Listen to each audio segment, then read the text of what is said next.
All right, we're going to take a look at some of the different patterns of viral infections. And we're first going to look at an acute infection, and a good example of an acute infection is smallpox.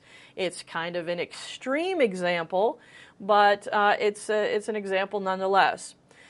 With smallpox, you get the infection and you either recover or die, but you no longer have the infection. Okay, so it's a little bit severe, but it's a good example of an acute infection. Heal or die. That's what my friends always tell me when I have issues. Well, heal or die. All right, that's what happens with smallpox.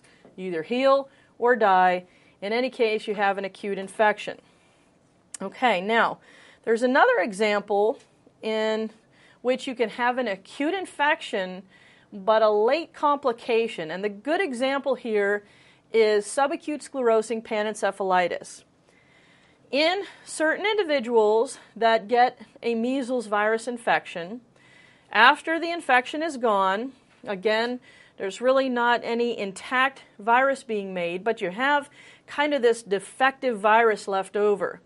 If you've ever seen any of the Terminator movies, this is what I always think about here, because they beat up that guy, right? They beat him up. At the end, you've got like basically an arm, but it's still coming after you, right?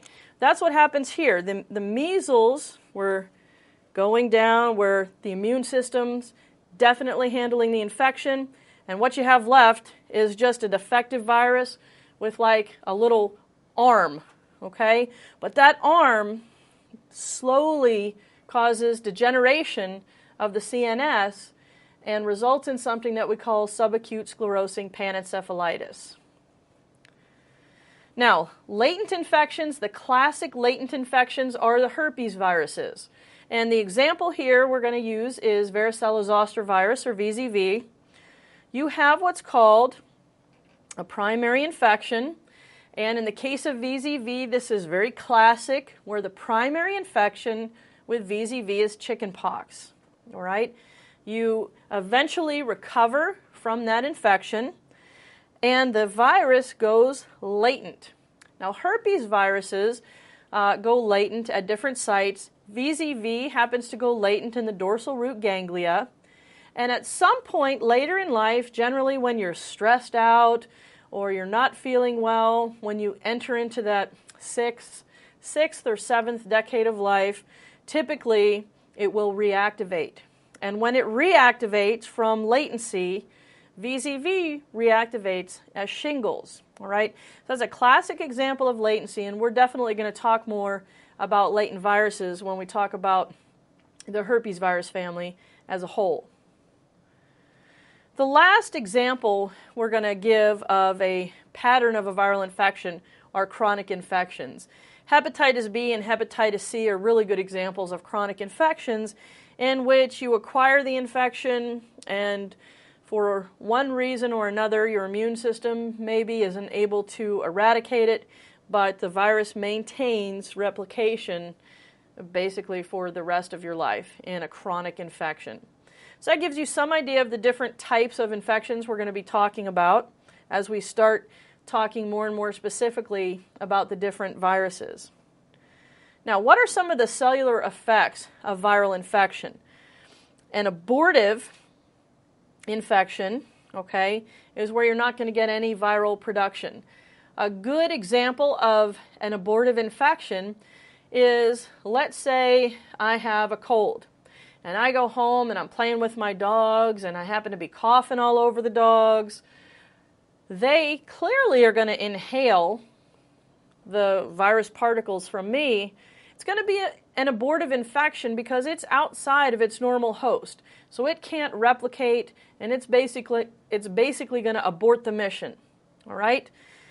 Now, there are also cytolytic infections that we talked about. You're going to get a lot of viral production, and remember what we said, we're going to blow up the cell. So lysis of the cell and cell death, and that is going to really become important because when you're lysing and killing cells, that, depending on the different target organ, is going to give you the symptoms and the effects of that particular viral infection.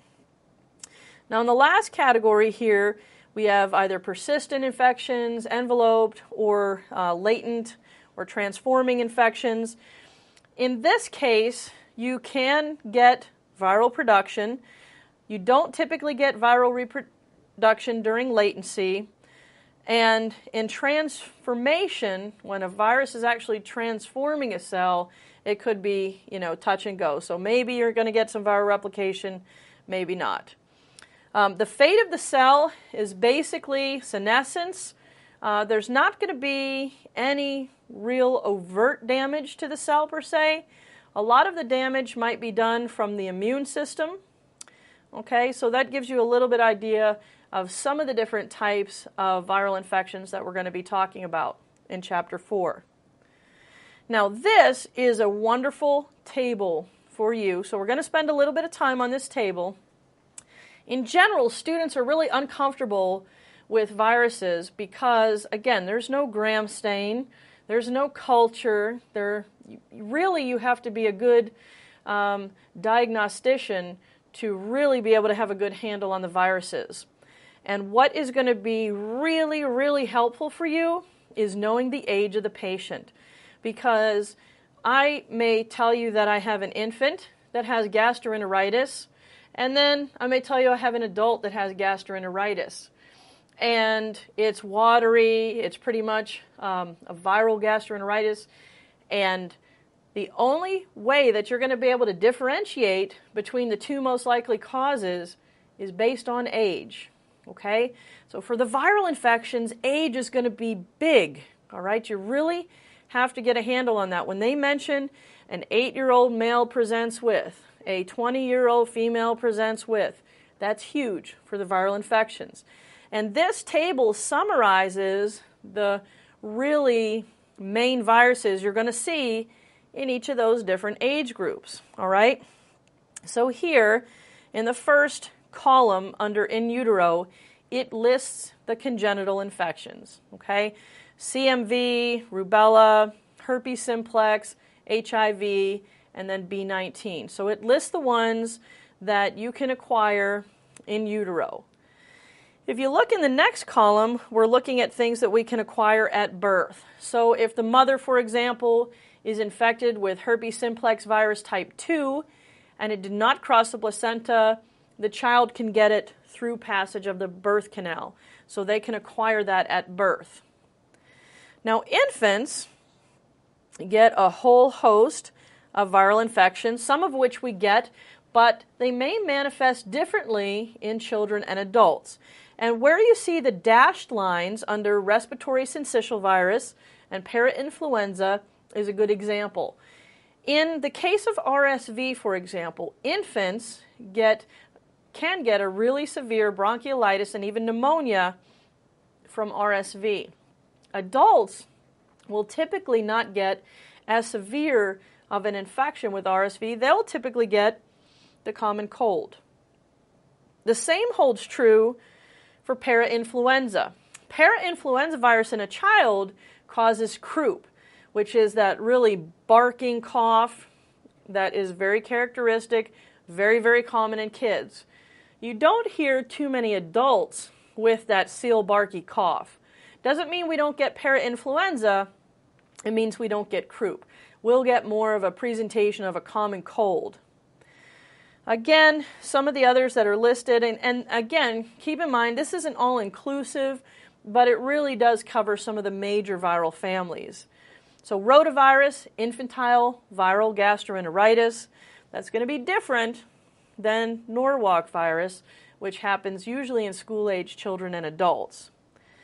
Now, influenza can affect infants all the way through to senior citizens, but it's usually worse in infants and children and senior citizens, okay?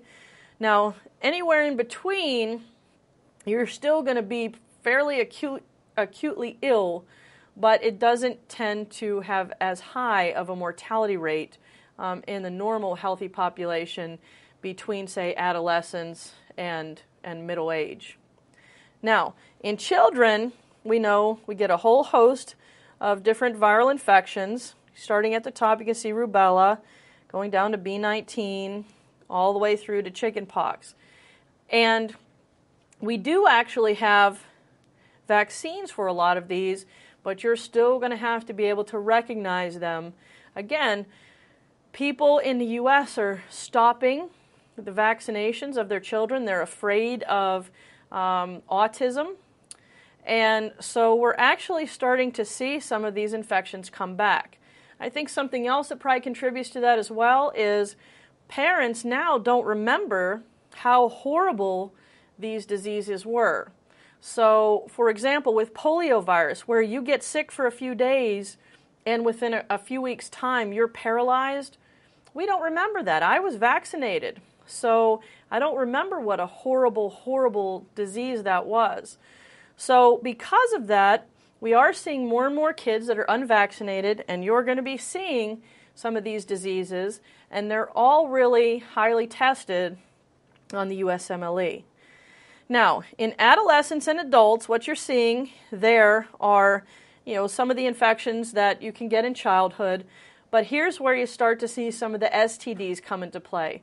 When these individuals are becoming sexually active, so we're starting to see herpes, we're starting to see hepatitis in adolescents and clearly adults. Now, we get to senior citizens, okay? We move on to senior citizens. We can see a lot of these same viral infections in senior citizens. Typically, they're a lot worse because their immunity is kind of going down. Remember, their thymus is really nothing more than fatty tissue at that point.